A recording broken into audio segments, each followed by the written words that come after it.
अरशद, कैसा लग रहा है? डर लग रहा है? हाँ?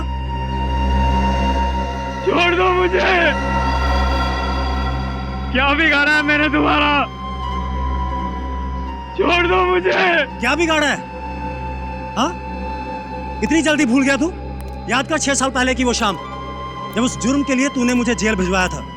वो जुर्म जो मैंने कभी किया ही नहीं था। मुझे लगा तुम इस बात को भूल चुके हो। हर्षित, ऐसी बात को कोई कैसे भूल सकता है? कैसे भूल सकता है? मैं तुझे कभी माफ नहीं कर सकता। इसे कहते हैं सोने पे सुहागा। दिन में मस्त काम, शाम को थोड़ी सी मस्ती और रात को आराम। क्या बात है राजीव, काम का मजा तो तब है जब काम अच्छा हुआ हो। स्वाति, तुम कहना क्या चाहती हो? कि हम लोग का काम ठीक नहीं है? कहाँ हुआ यार, पिक्टोरियस पौधे के लिए आए थे, वो मिला? हाँ यार, स्वाति सही कह रही है। अब कल प्रोफेसर कपिल को क्या जवाब देंगे?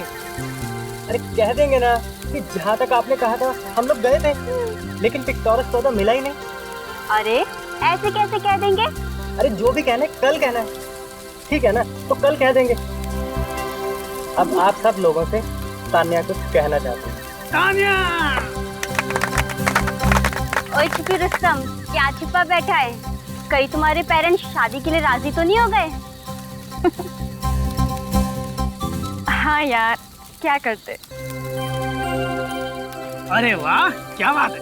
अरे नहीं यार, ऐसा कुछ नहीं है। एक्चुअली आज सुबह ही सब कुछ फाइनल हुआ है। और तुम लोगों ने हमें बताया तक नहीं?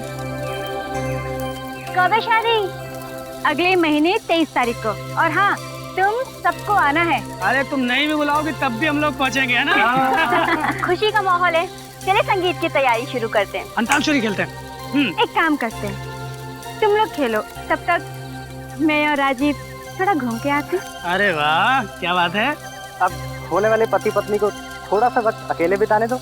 हाँ हाँ, जाओ जाओ, लेकिन हाँ, ज्यादा दूर पे ना जाना। ओके बाबा, चलो enjoy yourself. Okay, bye bye. Bye bye. Take care. चलिए हम लोग गाना शुरू करते हैं। पता है राजीव, आज मैं बहुत खुश हूँ।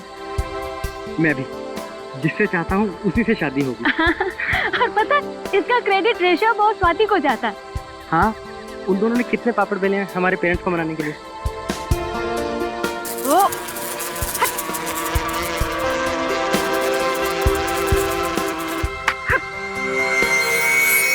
भागो यहाँ से। हाँ। भागो। चलो।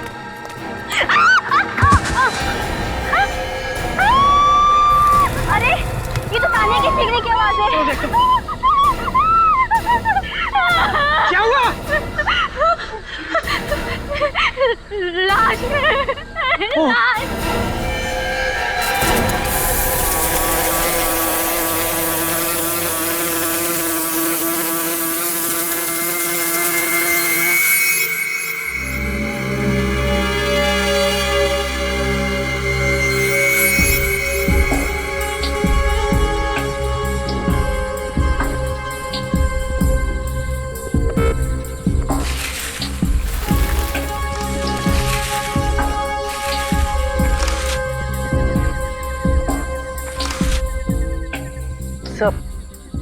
लाश काफी खराब हो चुकी है।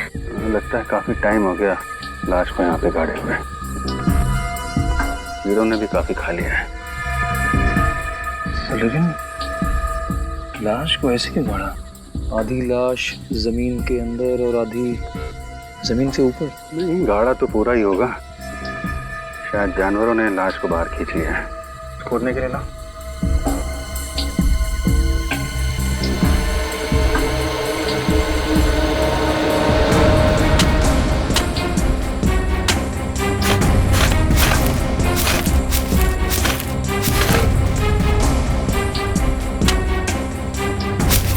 सर, ये तो किसी लड़की की लाश है।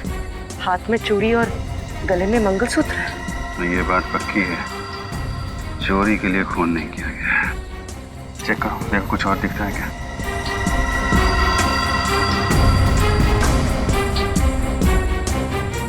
ये सबसे पहले लाश किसने देखी थी? मिस तान्या ने सर। हाँ सर, न ही मेरा पैर फिसलता, न ही मैं गिरती और न ही मुझे ये लाश दिखती।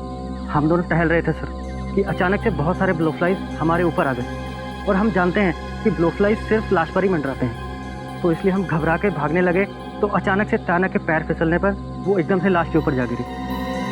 ब्लू फ्लाइज लाश के ऊपर ही मंडराती, आपको कैसे पता चला? सर हम लोग साइंटिस्ट हैं और एक रेयर प्लांट जिसका नाम पेक्टोरस है उसे हम लोग ढूंढ रहे थे, इसलिए हम लोग जानते हैं कि ये ब्लू फ्लाइज लाशों पर ही मंडराते हैं। कब से कैंपिंग कर रहे हैं आप लोग यहाँ पे? सर वैसे हम यहाँ पिछले 4 दिन से कैंपिंग कर रहे हैं। कल रात 2 किलोमीटर दूरी पे थे, आज शाम को ही यहाँ आए हैं। सर कुछ भी पता नहीं चला। ठीक है, लाश को फोरेंसिक लैब भेज दो। सर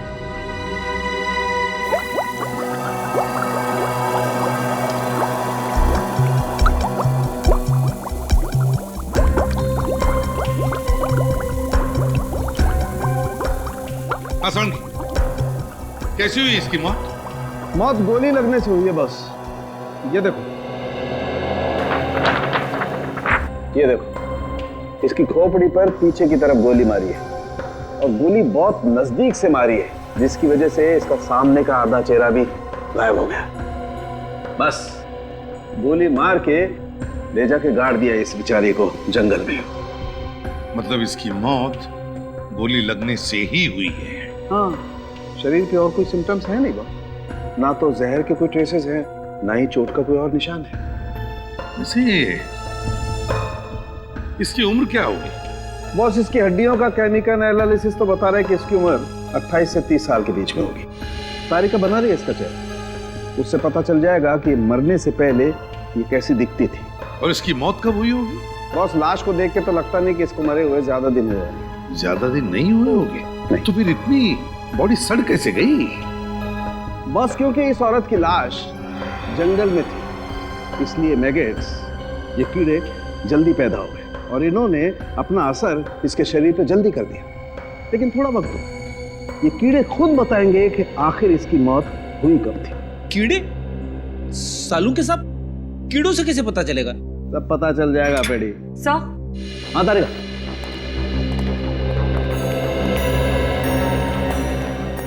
मरने से पहले ये औरत कुछ ऐसी दिखती होगी। रेडी, हमारे रिकॉर्ड से पता लगाओ क्या किसी ने इस औरत के गायब होने की रिपोर्ट लिखवाई है क्या? Yes sir.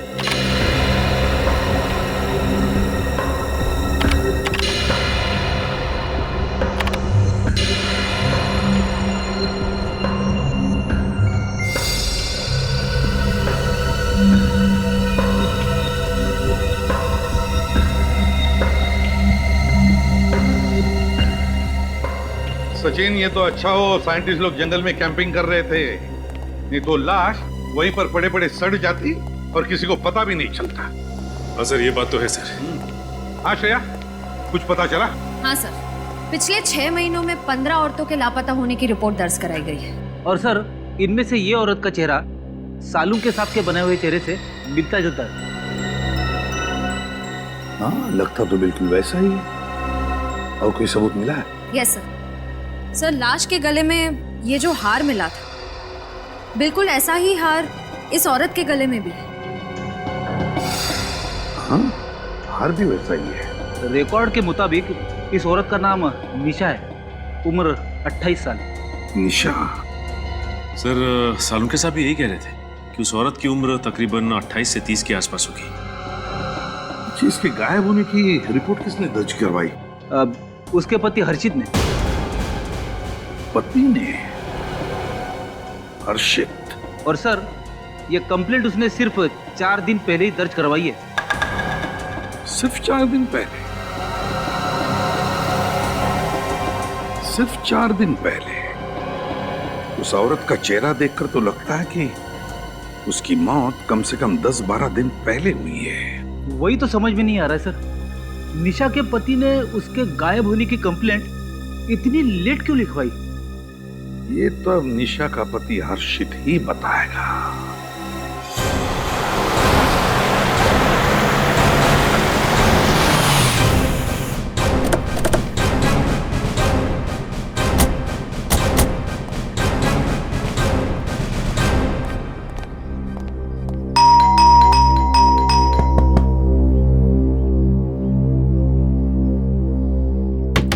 हर्षित, आप भी डॉक्टर हर्षित हैं? जी, आप लोग? हम लोग सीआईडी से। आइए आइए, अंदर आइए। आइए आइए। नहीं, ठीक है। अच्छा डॉक्टर हर्षित, आपने रिपोर्ट लिखवाई थी कि आपकी पत्नी निशा पिछले 4 दिनों से गायब है। जी, 4 दिनों से गायब है यार? क्या उससे पहले मुझे नहीं पता। मैं खुद यहाँ पे नहीं था। कहाँ थे? मैं कुछ ऑफिस के काम से पूना गया हुआ था, 1 मई से 10 मई तक। मतलब 1 मई से पहले निशा आपके साथ यहीं थी, घर पे? जी, मगर आप लोग मुझसे ये सब क्यों पूछ रहे हैं? क्योंकि हमें एक लाश मिली है और लाश के पास से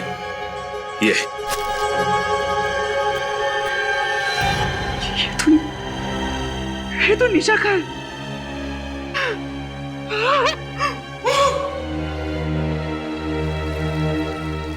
सर ये तो ओवर एक्टिंग करने लगा।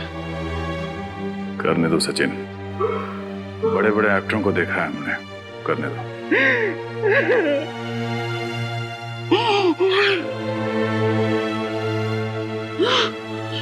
सर आप लोगों को निशा की लाश कहाँ मिली सर? यहाँ से कुछ दूर एक जंगल है, वहां से मिली। अच्छा डॉक्टर हर्षित, आपने अपनी पत्नी निशा से आखिरी बार कब बात की थी?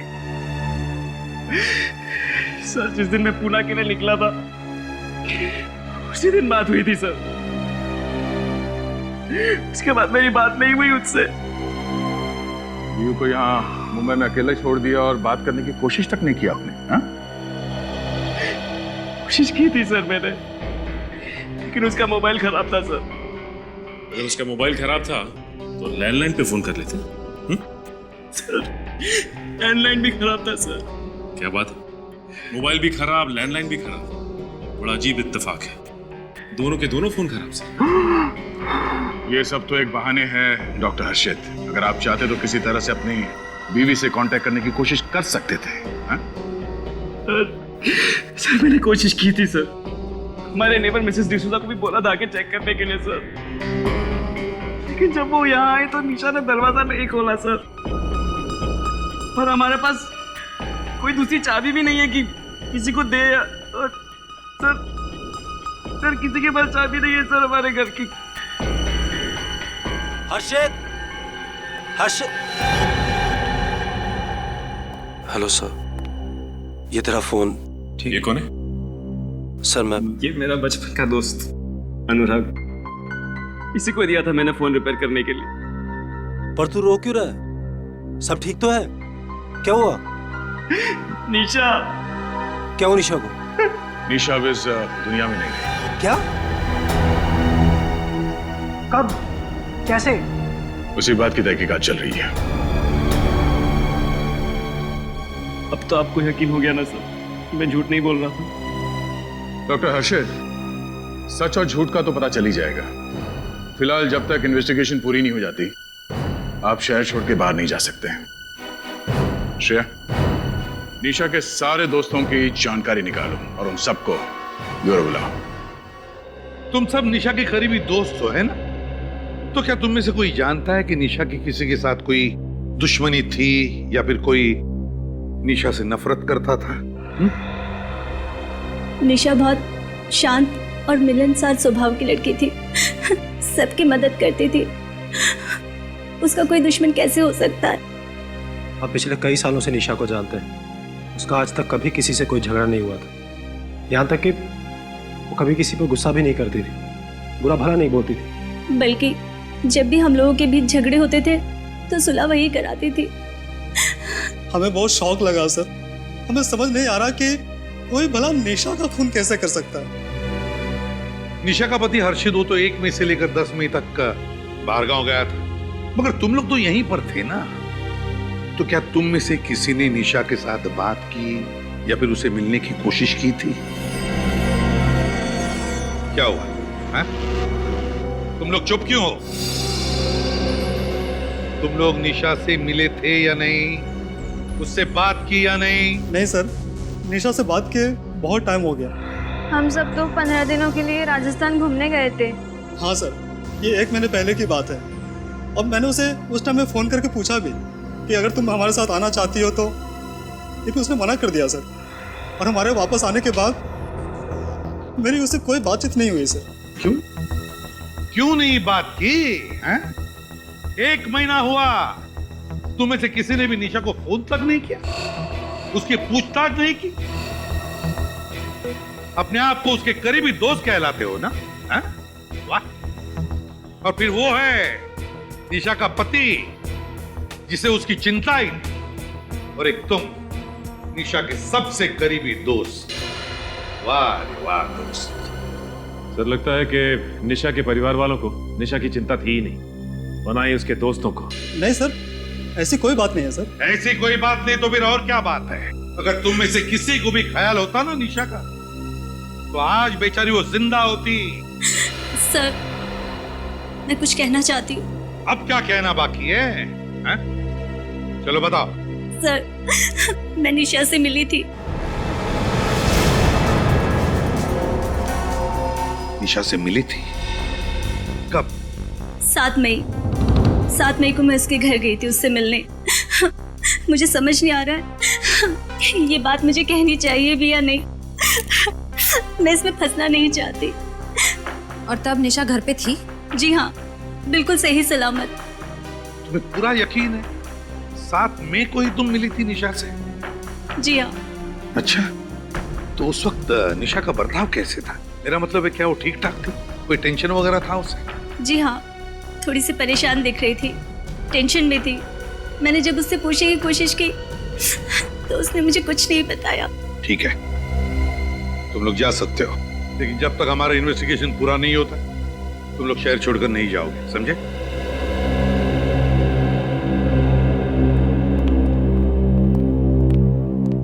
सर, अगर अंजलि 7 मई को निशा से उसके घर पे मिली थी तो इसका मतलब है कुछ तो गड़बड़ है। फिर तो सर निशा का खून हर्षित नहीं कर सकता, क्योंकि 1 मई से लेकर 10 मई तक हर्षित शहर में था ही नहीं सर। ऐसा हर्षित कह रहा है सचिन, हर्षित कह रहा है, लेकिन हमने कहां कंफर्म किया है कि वो 10 दिन के लिए शहर में था भी या नहीं। और फिर अगर वो 10 दिन के लिए बाहर गया भी तो 1 दिन के लिए वापस आकर भी जा सकता है।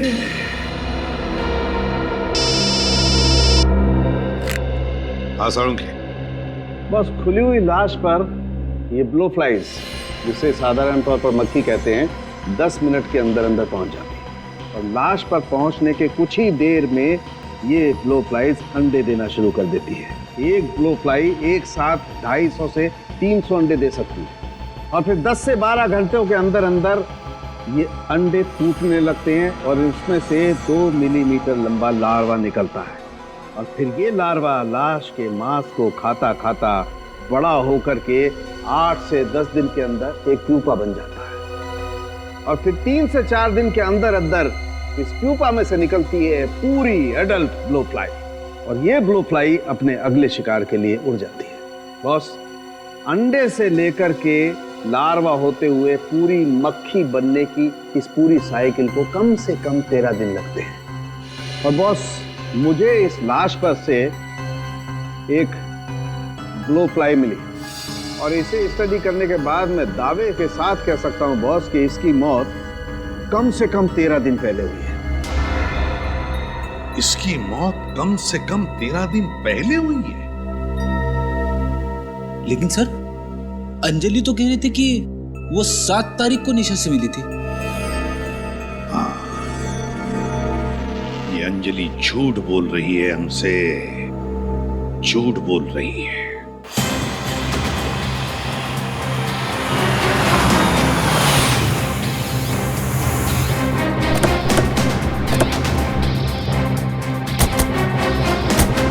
निशा की सहेली अंजलि जितनी भोली दिखती है उतनी भोली है नहीं। पहले तो झूठी कहानी बनाई, अब खुद गायब है। हाँ सर, जरूर इस केस में उसका भी हाथ है, वरना वो हमसे झूठ नहीं बोलती कि 7 मई को वो निशा से मिली थी। सर, यहाँ तो ताला लगा हुआ है। ये डॉक्टर हर्षित भी तो गायब नहीं हो गया? पहले अंजलि और अब ये डॉक्टर हर्षित, दोनों के दोनों एक साथ गायब हैं। माजरा क्या है? अंदर चल के देखते हैं।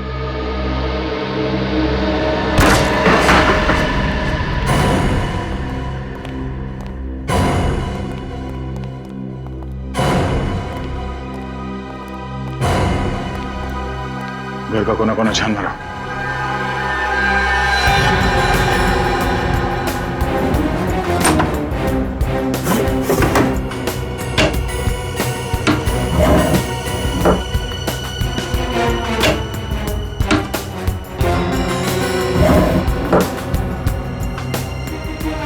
सर, हाँ सचिन। सर हर्षित तो दूर, उसके कपड़े भी नहीं होंगे। मतलब हर्षित भाग गया।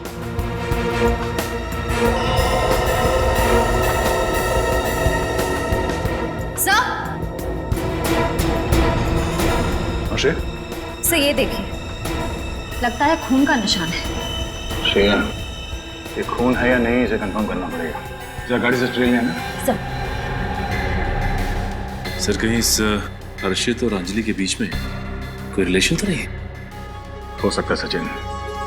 हर्षित और अंजलि ने मिलकर निशा का खून किया और अब दोनों गायब हैं।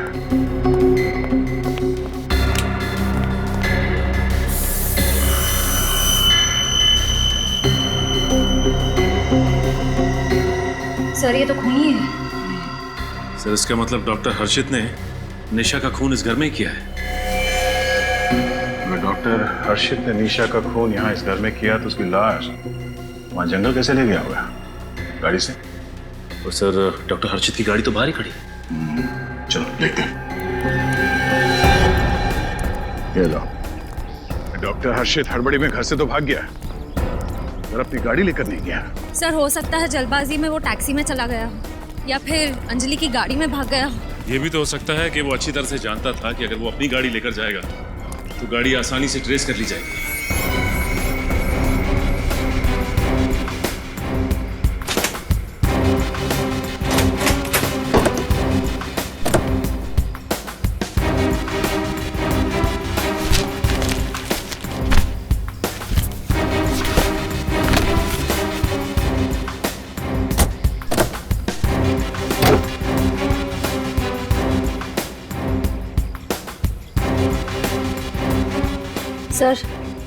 सर एक बात नोट की आपने? फ्लोर मैट्स, सीट्स सब एकदम साफ, जैसे हाल ही में गाड़ी को अंदर से पूरी तरह से धो दिया गया। हाँ, ऐसी क्या चीज थी गाड़ी में जो डॉक्टर हर्षित को ये साफ करनी पड़ी? धूल या कुछ और?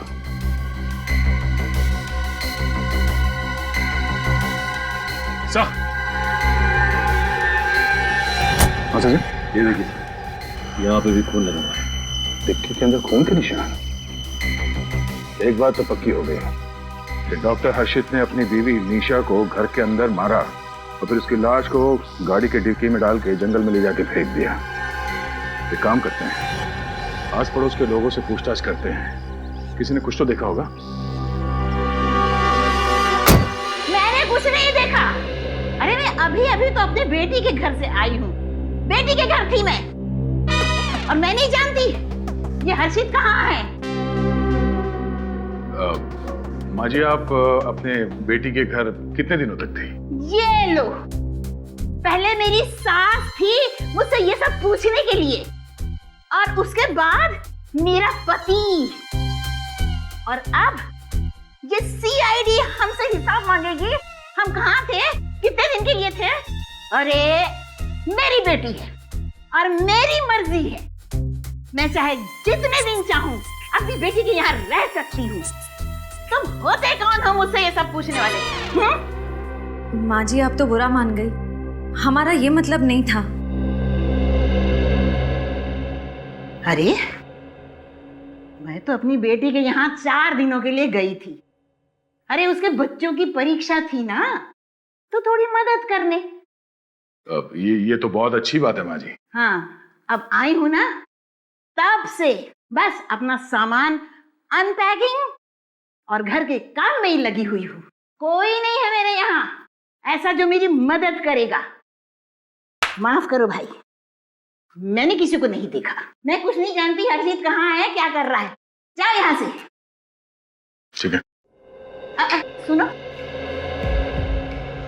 शायद मुझे कुछ पता है। जी? वो घर भी अजीब है और वो निशा और हर्षित भी अजीब ही थे। क्यों माँ जी, अजीब क्या था? अरे बेटा, 4-6 दिन पहले की बात है। एक रात में टीवी पर अपना मनपसंद कार्यक्रम, शास्त्रीय संगीत का कार्यक्रम देख रही थी। तभी अचानक मुझे हर्षित के घर से अचानक किसी की जोर से चीखने की आवाज सुनाई दी। अरे, कोई चीखा? ये जरूर कोई चीखा। और ये चीख इतनी रात को कौन हो सकता है? ये आवाज तो मुझे निशा की लग रही है।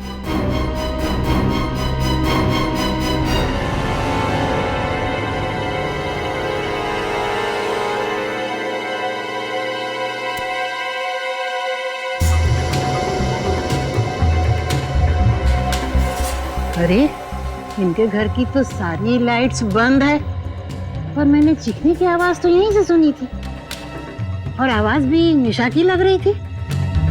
निशा, पता नहीं क्या कर रहे हैं भाई। चीखने की आवाज तो मुझे निशा की लगी।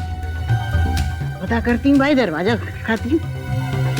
निशा, अरे ओ निशा, निशा।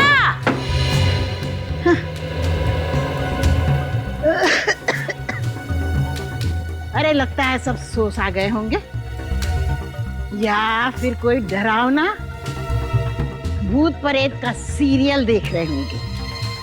अरे बाबा, मैं तो ऐसे सीरियल कभी न देखूं।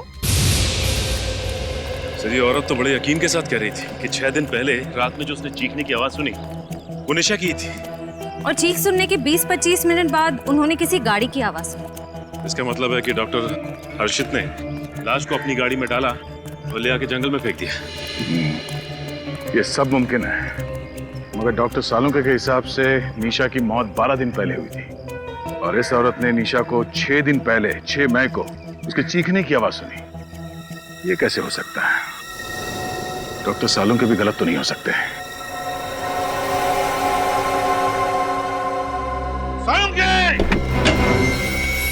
सालुंके, समझता क्या है तू अपने आप को? समझता क्या है? क्या हुआ है? तो चिल्ला क्यों रहे हो? चिल्लाओ नहीं तो क्या तारीफ करूं तेरी? तेरी वजह से पता कितनी गड़बड़ हो गई। क्या बात है यार, साफ साफ तो बोलो। तो फिर साफ साफ सुन ले, दिमाग खराब हो गया तेरा। सटिया गया तू। अरे दिमाग, हाँ, तू रिटायर हो जा तू। पर फ्रेडी सर, आखिर हुआ क्या है? अरे उससे क्या पूछते हो? मुझसे पूछो। पूछो ना, अपने बॉस से पूछो, सालुंके सर से पूछो। क्या क्या हुआ बताओ तो। तूने गलत इंफॉर्मेशन दी और उसकी वजह से निशा की केस बिगड़ गई है। सालुंके, क्या गलत इंफॉर्मेशन दी मैंने? क्या गलत इंफॉर्मेशन दी? तो सुन, तूने कहा था ना कि बॉस, मैं दावे के साथ कहता हूँ कि निशा की मौत 13 दिन पहले हुई है, मतलब 30 अप्रैल को हुई है। कहा था ना? हाँ, तो इसमें गलत क्या है? क्या गलत है? सालुंके, निशा की मौत 13 दिन पहले नहीं बल्कि 7 दिन पहले हुई है। 7 दिन पहले। समझो? कोई सबूत है तुम्हारे पास? सबूत नहीं, गवाह है हमारे पास। गवाह है। गवाह? हाँ सालुंके साहब, निशा की पड़ोसी ने 6 मई की रात को निशा के चिकनी की आवाज सुनी थी। अरे पर ये कैसे हो सकता है? ये नहीं हो सकता है। This is impossible. कैसे इम्पॉसिबल? हाँ, क्यों इम्पॉसिबल? ये ब्लो फ्लाइज मुझसे झूठ नहीं बोल सकती है प्रद्युमन। ये ब्लो फ्लाइज हैं, मक्खियां हैं, कोई इंसान नहीं है जो अपनी उम्र छुपा जाए। और आज तक मुझसे कोई गलती नहीं, तो आज मुझसे कोई गलती क्यों होगी यार? हो सकती है क्या सालुंके? गलती हुई है गलती तेरे से। तूने गलती की है सालुंके।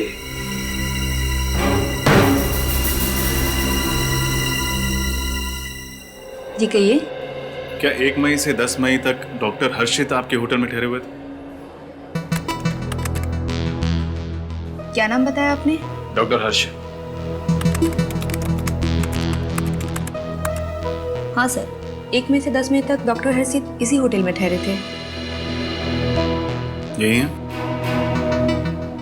सर, ये डॉक्टर हर्षित है या नहीं ये नहीं बता सकती, पर कुछ दिन पहले इन्हें होटल में देखा जरूर था। सर, यही है डॉक्टर हर्षित। तो पक्का मालूम? हाँ सर, जब भी ये पुणे आते हैं हमारे ही होटल में ठहरते हैं। सर, ये देखिए सर। ये क्या है? 6 मई सुबह 10:32 से 7 मई रात 8:45 तक डॉक्टर हर्षित ने डू नॉट डिस्टर्ब का इंस्ट्रक्शन दे रखा।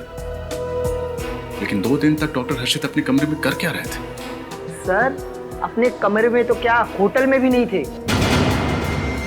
होटल में ही नहीं थे? जी सर। कहाँ गए थे? अब ये तो मुझे पता नहीं सर, पर वो बहुत जल्दी में कहीं जा रहे थे और फोन पर किसी से गुस्से में बात करते हुए जा रहे थे। अच्छा, डॉक्टर हर्षित यहाँ अपनी गाड़ी से आए थे या? नहीं सर, टैक्सी से आए थे। Thank you. एक बात तो साफ है, डॉक्टर हर्षित 6 मई को पुणे से मुंबई गया, निशा का खून किया, सारे सबूत मिटाए और 7 मई को वापस पुणे आ गया। हो सकता है निखिल, लेकिन इस बात का हमारे पास कोई सबूत नहीं है कि डॉक्टर हर्षित यहाँ से मुंबई ही गए थे। तो अब पता कैसे चलेगा सर?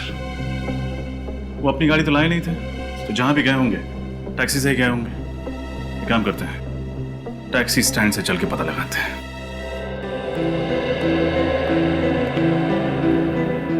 सब बताइए ना, हुआ क्या है? सब प्लीज बताइए, क्या हुआ?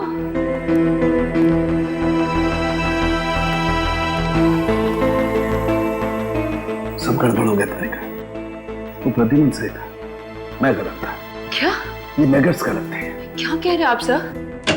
आसान की क्यों बुलाया? बॉस, दरअसल तुम ठीक थे, लेकिन मैं भी गलत नहीं था। क्या मतलब? पूरी बात सुनो।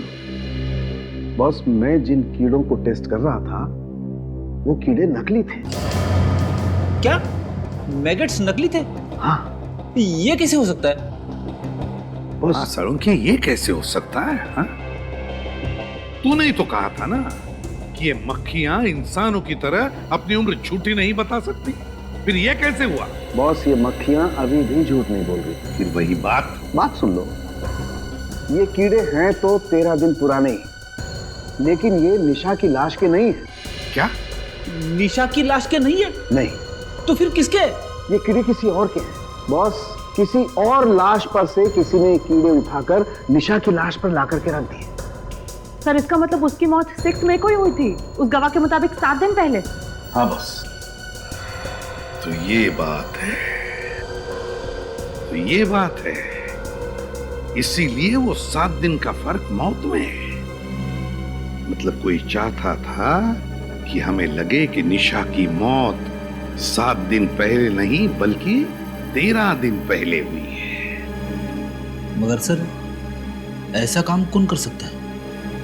ऐसा काम वही कर सकता है फ्रेडी, जो बड़ा होशियार है, चालाक है, जो लाशों के सड़ने के बारे में जानता है, जो मैगट्स के बारे में जानता है, और वो है डॉक्टर हर्षित।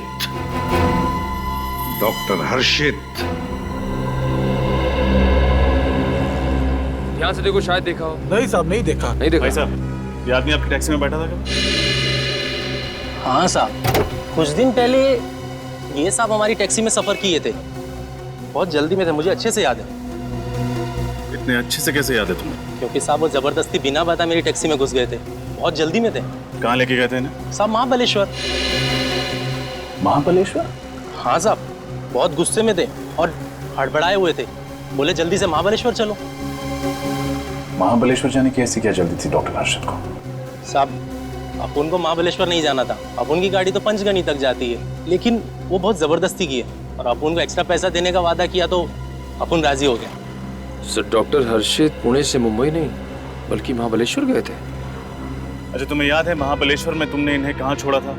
रास्ते का नाम, होटल? हाँ साहब, टैक्सी में ये लगातार किसी से फोन पे बात कर रहे थे और महाबलेश्वर के होटल के बारे में कुछ बोल रहे थे। कौन सा होटल? साहब, होटल गैलेक्सी स्टार। लेकिन जैसे ही हम वहाँ पहुंचे तो उन्होंने मुझे 500 के 3 नोट दिए और छुट्टा भी वापस नहीं लिया और बहुत जल्दी में अंदर घुस गए। सर, पुणे के होटल स्टाफ ने भी यही कहा था कि फोन पे बातें करते करते जल्दबाजी में निकल गए। टैक्सी के अंदर भी फोन पे लगातार बात कर रहे थे किसी से। आखिर वो बात किससे कर रहे थे? ये तो महाबलेश्वर जाके ही पता चलेगा। Hotel Galaxy star. आप चिंता मत कीजिए सर, आप आइए और बस पार्टी के मजे लीजिए, बाकी सब हम लोग मैनेज कर लेंगे। Okay, thank you. Welcome sir, बताइए मैं आपके लिए क्या कर सकता हूँ? CID, मैं आपके लिए क्या कर सकता हूँ सर? आप बस जवाब दीजिए, बाकी हम संभाल लेंगे। कोई सीरियस बात है सर? सीरियस ही समझिए। हम लोग एक ऐसे आदमी के बारे में पूछताछ करने आए जो 6 मई को आपके होटल में आया था। सर यहाँ तो रोज बहुत सारे गेस्ट आते हैं, आप किसकी बात कर रहे हैं? हम इनकी बात कर रहे हैं।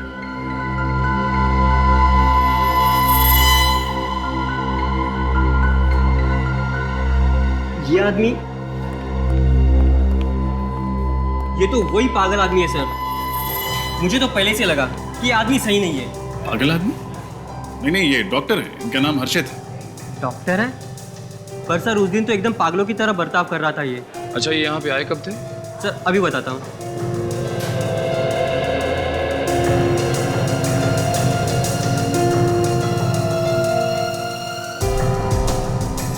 6 मई को आए थे सर, और एकदम से हड़बड़ाए हुए से आए थे और सीधे रिसेप्शन पे आके पूछने लगे कि मेरी पत्नी कहाँ है, मेरी पत्नी कहाँ है। पत्नी? उनकी पत्नी यहीं ठहरी हुई थी? नहीं सर, लेकिन वो बोल रहे थे कि उनकी पत्नी निशा मुसीबत में है, उसकी जान को खतरा है, और हमने उन्हें फ़ोन करके यहाँ महाबलेश्वर बुलाया। हाँ सर, वो बोल रहे थे कि होटल गैलेक्सी स्टार के मैनेजर ने उन्हें फ़ोन करके यहाँ बुलाया था। कौन है मैनेजर? सर मैनेजर तो मैं ही हूँ, पर मैंने कोई फ़ोन नहीं किया था, और निशा नाम की कोई औरत भी यहाँ पर नहीं ठहरी थी। तो फिर वो ये सब कैसे कह रहे थे? हाँ सर, बोल रहे थे कि उनकी पत्नी ने यहाँ किसी आदमी से झगड़ा मोल लिया है, बहुत कहा सुनी हुई है, और मैंने उन्हें फ़ोन करके यहाँ बुला लिया और कहा कि वो अपनी पत्नी को बचा लें। उसके बाद क्या हुआ? बस सर हमने उन्हें बहुत समझाया कि हमने कोई फ़ोन नहीं किया। बस सर उसके बाद उसका फ़ोन आया और वो बात करते हुए चले गए। अच्छा, वो किससे बात कर रहे थे, कुछ सुना आपने, या किस चीज़ के बारे में बात कर रहे थे? नहीं सर, हमने तो बस चैन की सांस ली कि वो यहाँ से चले गए।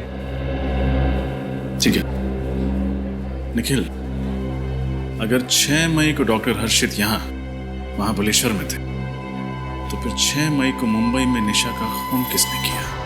बड़ा चालाक है ये खूनी।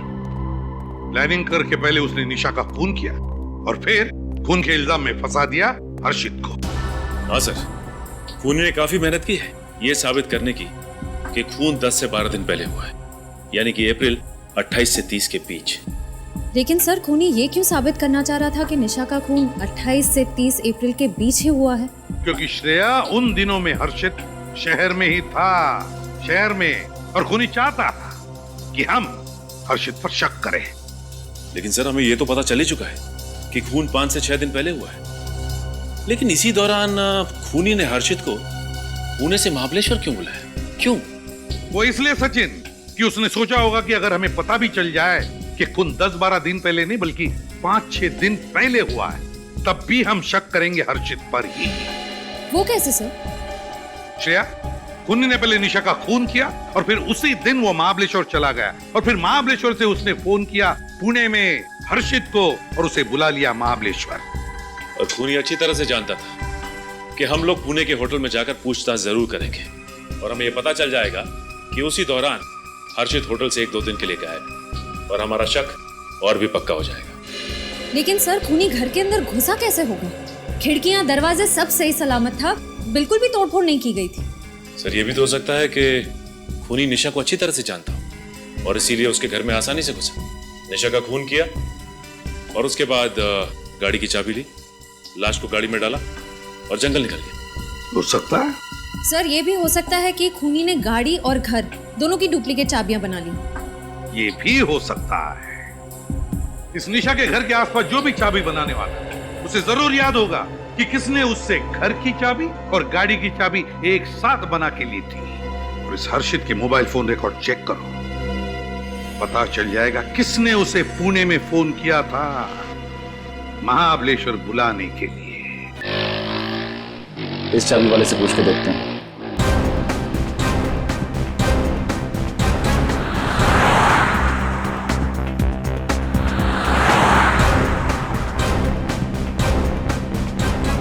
बोलो साहब, कौन से ताले की चाबी बनानी है? तुमने कौन से ताले की चाबी बनाई थी वो जानना है। क्या साहब, क्या बात कर रहे हैं? मैं कुछ समझा नहीं। समझ जाओ, हम सीआईडी से। सीआईडी? मैंने कुछ नहीं किया साहब। अरे मैंने कब कहा कि आपने कुछ किया है? हो सकता है किसी ने आपसे कुछ करवाया हो। अच्छी तरह से याद करके बताना। कोई आदमी आया था तुम्हारे पास 2-2 डुप्लीकेट चाबियां बनवाने? एक अपने घर के लिए, एक अपनी गाड़ी के लिए। याद है ना साहब, एक साहब आया था 8 या 9 दिन पहले, उसके घर की चाबी खो गई थी, तो बोला चाबी बनानी है। हम बोले ठीक है बना देंगे, अपना तो काम ही है चाबी बनाना, लेकिन जब तक उसके घर का दरवाजा नहीं देखेंगे तब तक चाबी कैसे बनाएंगे। फिर उसने क्या कहा? पहले तो कुछ नहीं बोला, उसका मुंह तो एकदम छोटे एक लीवर के ताले के माफिक हो गया। फिर कुछ सोच के बोला कि ठीक है चलो। यानी कि तुम उसके घर गए थे? घर के बाहर तक गया था, उसके दरवाजे का लॉक देख के बोला कि आधे घंटे में बना देगा। फिर उसने अपनी गाड़ी दिखाई, बोले इसकी भी चाबी बना डालो, सेफ्टी के लिए एक चाबी और चाहिए। अपन ने बोला ठीक है बना देता हूँ, इसमें कौन सी बड़ी बात है। उसका घर कहाँ है? बस आगे से राइट में सेकंड गली में सेकंड घर। सर ये तो डॉक्टर हर्षित के घर की तरफ इशारा कर रहा है। क्या वो आदमी यही था? नहीं साहब, ये नहीं था। तुम्हें उस आदमी की शक्ल याद है ना? याद है ना साहब, ऐसे कस्टमर को कौन भूलेगा। अरे मुंह मांगा पैसा दिया था, डबल पेमेंट किया था, डबल। निखिल इसको ब्यूरो लेके जा और स्केच आर्टिस्ट के साथ बैठा, पता तो चले कि वो आदमी था कौन। देखो जिसने भी तुमसे चाबी बनवाई ना, उसके चेहरे की एक एक बारीकी बताओ हमारे आर्टिस्ट को, समझे? भूल मत करना। हाँ श्रेया, नंबर के बारे में क्या पता चला? सर अभी तक तो कुछ पता नहीं चल पाया, कोशिश जारी है सर। जल्दी करो श्रेया, हमारे पास वक्त बहुत कम है। यस सर एक बात समझ में नहीं आ रही है कि खूनी ने हर्षित को महाबलेश्वर क्यों बुलाया? मुंबई भी तो बुला सकता था। ये गलतियों कभी नहीं करता। अगर हर्षित मुंबई आता तो उसे पुणे के होटल में से चेकआउट करना पड़ता, और मुंबई आते उसे पता चल जाता कि निशा गायब है, तो जाकर पुलिस में दर्ज करता रिपोर्ट। समझ में नहीं आ रहा कि ये खूनी चाहता क्या था सर? खूनी चाहता था एक तीर में 2 शिकार। मतलब निशा का खून और हर्षित को सजा? दोनों का दुश्मन था एक खूनी। सब पता चल गया। 5 तारीख को हर्षित को इस नंबर से फोन किया गया था। कहाँ का नंबर है ये? सर महाबलेश्वर के किसी एसटीडी बूथ का नंबर है ये। महाबलेश्वर के किसी एसटीडी बूथ का नंबर? सर ये खूनी हर कदम सोच समझ कर उठा रहा है। हाँ, बड़ा चालाक समझता है अपने आप को, लेकिन उसे मालूम नहीं सीआईडी वालों से पंगा लिया है उसने। सर स्केच रेडी है।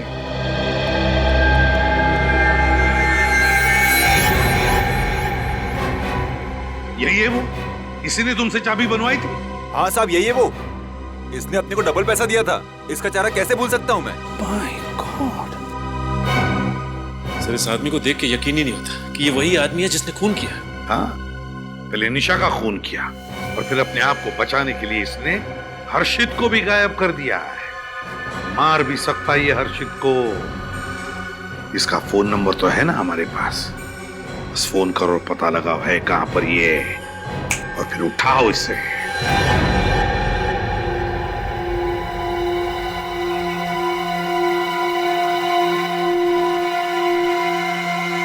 हर्षद, कैसा लग रहा है? डर लग रहा है? हाँ? छोड़ दो मुझे। क्या बिगाड़ा है मैंने तुम्हारा? छोड़ दो मुझे। क्या बिगाड़ा है?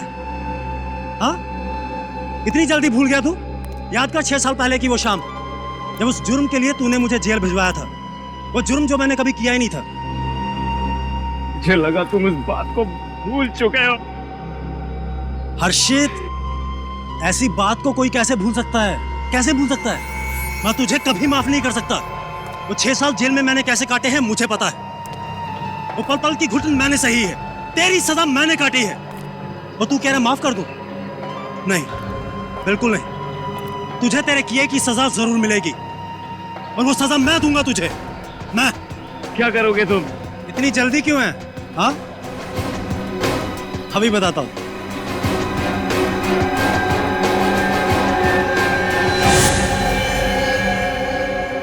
नहीं, नहीं, नहीं, नहीं, नहीं। इस रिवॉल्वर में 6 गोलियां होती, और इसमें सिर्फ 5 हैं। तुझे पता है एक गोली कहां गई? पता है? नहीं। इस गोली से एक का खून कर चुका हूं मैं। किसका? तुम्हारी प्यारी बीवी निशा का। नहीं। हाँ, मैं तुम्हें नहीं छोड़ूंगा। चिल्ला मत, ऊंची आवाज पसंद नहीं है मुझे, चीख मत। 6 साल की सजा, बंदूक की 6 गोलियां लेंगी। पहली गोली चली निशा पर, दूसरी चलेगी तेरे पर। तुझे पता है जब मैं जेल में था ना, यही सोचता था कि बाहर जाकर तेरे से बदला कैसे लूंगा। हर एक गोली हर एक साल का बदला लेगी तेरे से, जो जेल में मैंने काटे हैं।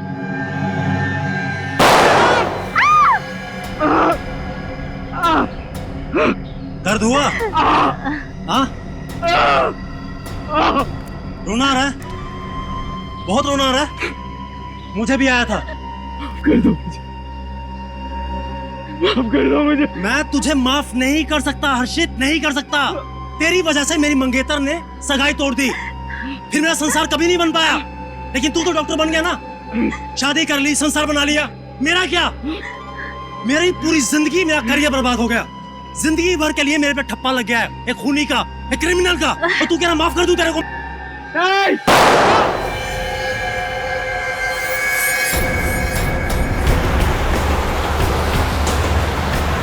सर, सिग्नल इधर से आ रहा है। किधर है? देखिए सर। किधर? मैं जेल में सड़ता रहा, जिंदगी को कोसता रहा तेरी वजह से। सर, ये तो वही जंगल है जहाँ खूनी ने निशा की लाश को गाड़ा था। इस सदमे में मेरी माँ गुजर गई तेरी वजह से। कहीं खूनी ने हर्षित को भी तो नहीं मार दिया? शायद अभी नहीं। मार दिया होता तो खूनी भाग जाता। सिग्नल यही है, मतलब है यहीं कहीं। सर, सिग्नल इधर से आ रहा है। इधर? हाँ सर। मैं अनाथ हो गया, अकेला हो गया, बदनाम हो गया मैं तेरी वजह से।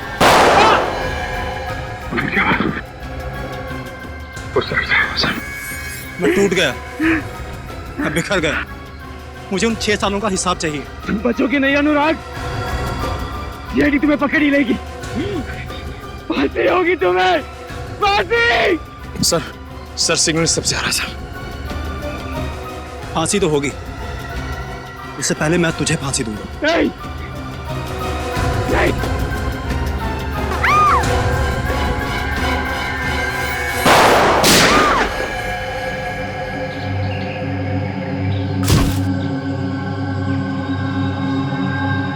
हर्षित को हॉस्पिटल लेके जाओ जल्दी।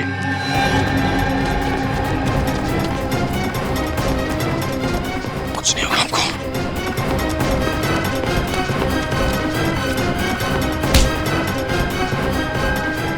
अभी भी भाग रहा है?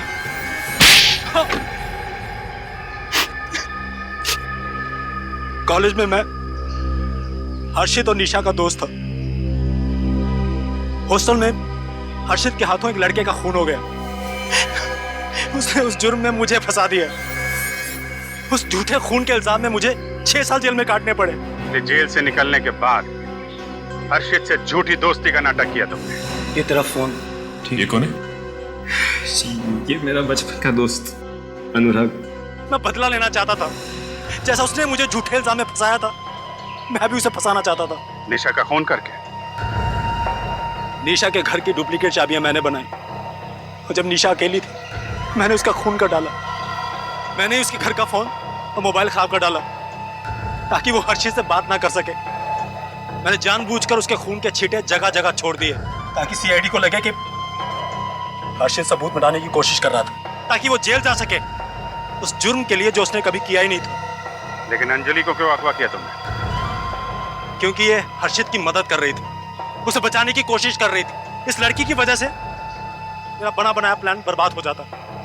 मुझे गुस्सा आया, मैंने उसे किडनैप किया और अपने पास यहाँ रख लिया, जंगल में। मैं हर्षित के साथ दोस्ती निभा रही थी, मैं तुम्हें कभी माफ नहीं करूंगी। तुमने डॉक्टर हर्षित को महाबलेश्वर क्यों बुलाया? ये मेरा प्लान बी था, ताकि अगर सीआईडी को किसी तरह पता चल भी जाए कि खून 6 मई को हुआ था, तब भी शक हर्षित पर जाए, ताकि सीआईडी को लगे कि 6 मई को हर्षित पुणे से मुंबई आया, निशा का खून किया, वो 7 तारीख को वापिस चला गया। प्लान ए, प्लान बी सब फ्लॉप हो गए। जब तुम्हें लगा कि तुम्हारा भांडा फूट जाएगा तो तुम अंजलि और डॉक्टर हर्षित को यहाँ जंगल में लेके आए उनका खून करने। लेकिन तुम्हारा बैड लक, सीआईडी टाइम पे आ गई। डॉक्टर हर्षित को तो उनके किए की सजा मिलेगी, लेकिन तुम्हें कानून को गुमराह करने और निशा के खून करने के जुर्म में कड़ी से कड़ी सजा मिलेगी, शायद फांसी।